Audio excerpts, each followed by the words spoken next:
Roadrunner and early kills.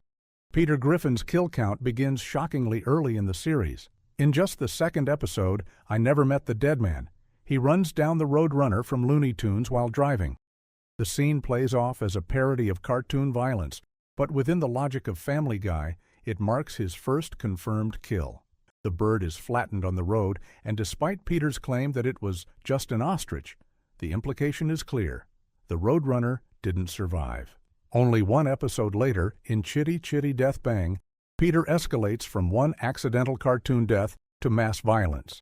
A tour bus arrives at the Griffin home, and Peter panics, mistaking the visitors for a Children of the Corn-style cult. Without hesitation, he pulls out a shotgun and blasts the entire band inside.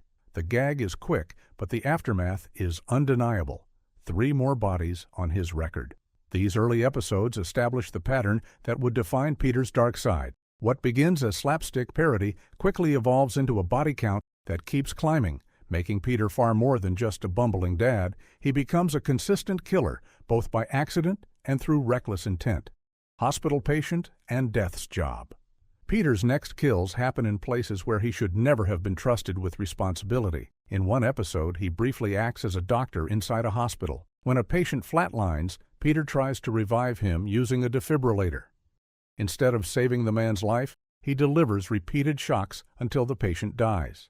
The scene plays for laughs at Peter's incompetence, but within the story, it's a confirmed death caused by his carelessness. Later, Peter temporarily takes over the role of Death himself. With this newfound power, he gains the ability to kill anyone simply by touching them. The first to fall are 2 commercial airline pilots. While on a flight, Peter brushes against them, and both immediately drop dead in the cockpit. The situation is only resolved when actress Karen Black lands the plane, preventing what could have been hundreds of additional casualties. These moments demonstrate how Peter's body count isn't just limited to accidents at home or the streets of Quahog. Even in extraordinary circumstances, like filling in for death, Peter's recklessness continues to directly cause the deaths of others. By this point in the series, the pattern is undeniable. Wherever Peter goes, lives are at risk. Babysitting and family deaths. His brief stint as a nanny is no less deadly. Disguised as Mary Poppins, Peter arrives at a household to care for 2 children. Rather than offering care, he kills them almost immediately and stuffs their bodies under the bed. The scene is played for absurd shock value, but it still counts as 2 more lives lost due to his recklessness.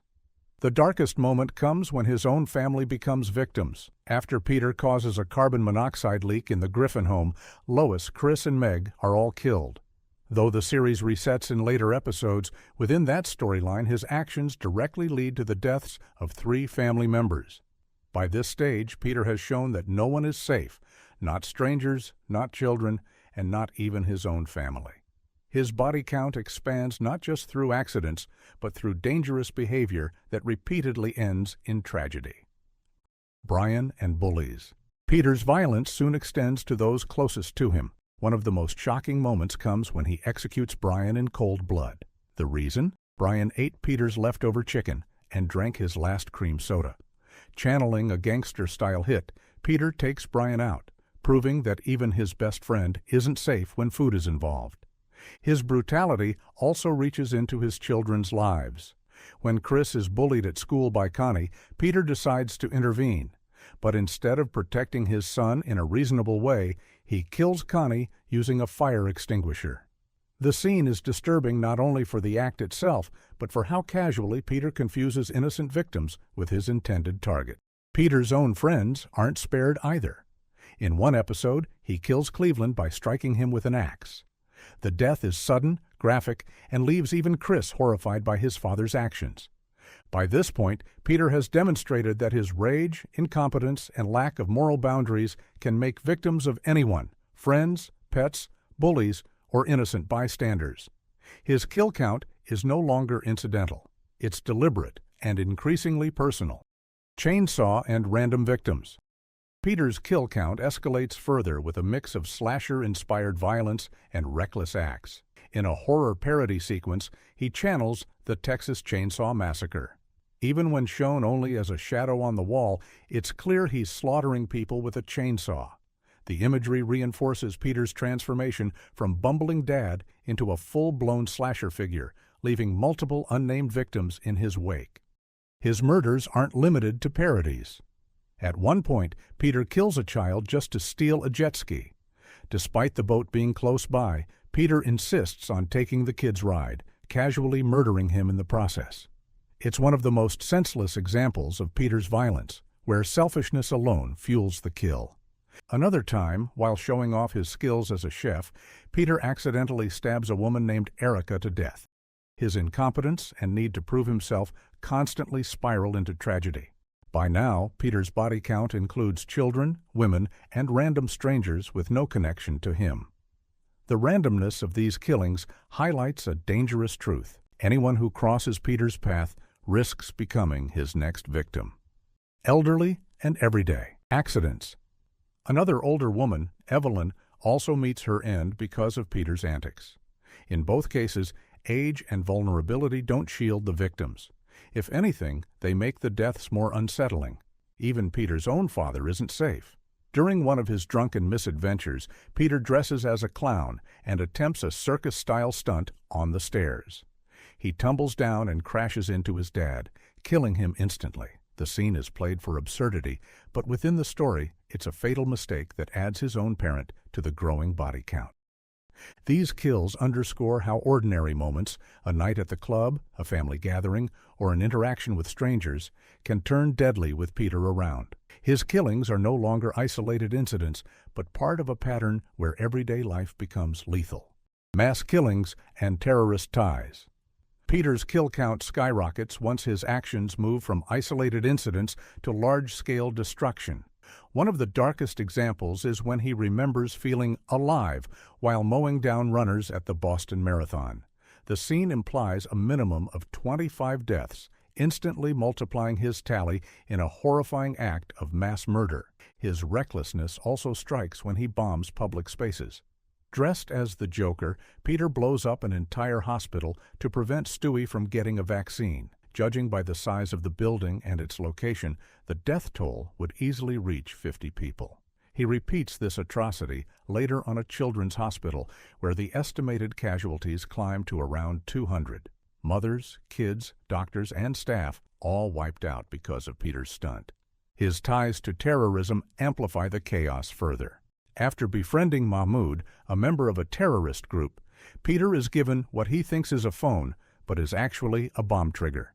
Carelessly dialing it, he detonates explosives and kills bystanders. Even conservatively, each blast adds multiple victims to his count. With heavy daytime traffic, the death toll could easily reach 100. These moments show Peter stepping beyond the realm of reckless accidents and into territory that resembles terrorism. From blowing up hospitals to destroying infrastructure, his actions turn him into a one-man national threat with a body count in the hundreds. Pop culture parodies. Peter's kill streak also extends into full-blown pop culture parodies, where he adopts the roles of infamous killers and anti-heroes. In one sequence, he channels Kill Bill, donning a yellow jumpsuit and wielding a samurai sword. The result is a bloodbath of Tarantino-level proportions, with Peter personally cutting down at least 15 opponents in one rampage. Another moment casts him as Red Stool, a parody of Deadpool whose cancer hit right in the anus. Despite the gag's crude setup, the outcome is clear. Peter leaves a trail of bodies behind him, adding at least 4 more kills to his record. The show also gives him a Breaking Bad parody arc. As a stand-in for Walter White, Peter cooks meth and eliminates low-level drug dealers in the process. Missiles are even fired during this storyline, killing multiple people in an explosion that far exceeds the scale of his earlier, smaller stunts. Perhaps most disturbing is when Peter orchestrates a school shooting. Even though he later calls it off, the gunfire and screams heard in the background confirm that the attack went through. Conservatively, the scene implies at least 10 children were killed, a chilling addition to his body count. Through these parodies, Peter's violence isn't just random anymore. It's stylized and exaggerated, drawing directly from pop culture, but still leaving behind real victims in the Family Guy universe. These segments push his tally further into the hundreds while satirizing some of the darkest genres in entertainment. High-profile collisions. Peter's destructive streak reaches catastrophic levels when his fights spill into politics and crossovers. In one of the most infamous examples, Peter brawls with Donald Trump. Their street fight grows increasingly brutal until Trump slams Peter's head onto a large red button. The button launches 3 missiles, each carrying a devastating payload. With conservative estimates of 200 casualties per missile, the fight causes around 600 deaths, plus collateral victims caught in the chaos. Another large-scale disaster occurs in the crossover episode with The Simpsons. Peter's feud with Homer escalates from verbal jabs into an all-out citywide brawl. The two fathers destroy Springfield in the process. School buses crash, children are injured or killed, and their fight eventually spills into the nuclear power plant. A fall into radioactive waste supercharges them, making their punches powerful enough to vaporize people on impact. The destruction levels buildings and kills at least 100 bystanders, with the episode presenting Springfield itself as nearly flattened. These sequences mark a shift in Peter's kill count from individual or small group victims to entire populations. By tying his violence to larger-than-life scenarios, Family Guy amplifies his role from reckless father to near-apocalyptic force. The damage is no longer personal. It's mass-scale annihilation. Chicken fights and final tally. Peter's recurring showdowns with Ernie the Giant Chicken make up the single largest share of his kill count. What began as a throwaway gag about an expired coupon turned into a running feud that escalates into mass destruction every time they clash. These aren't just fistfights, they're catastrophic brawls that level cities, derail vehicles, and wipe out crowds of innocent bystanders. The damage is staggering. In one of their most infamous fights, Peter and Ernie crash a plane into a Ferris wheel, sending the massive structure rolling through busy streets. Cars, buildings, and pedestrians are crushed in the chaos, with at least 500 casualties estimated from that sequence alone. Another battle sees a packed train derailed, killing around 50 passengers. Their fight aboard a cruise ship destroys the engine room, sending the vessel barreling into a city and adding another 500 victims to the tally. The carnage doesn't stop there. Their rivalry even spills into time travel chaos. Even when time runs backward in a parody of Tenet, their blows still leave destruction in their wake, another 200 deaths added to the total. Altogether, Peter's endless war with Ernie racks up around 1,449 deaths, nearly half of his overall total. Combined with his earlier murders and massacres, Peter Griffin's confirmed kill count reaches 2,818 victims. For a character portrayed as a bumbling suburban dad, his on-screen history cements him as one of the deadliest figures in animated television. I'm going to keep dropping more of these cartoon breakdowns, so if that's your thing, stick around. Hit subscribe if you haven't already. Thanks for being here, and catch you next time.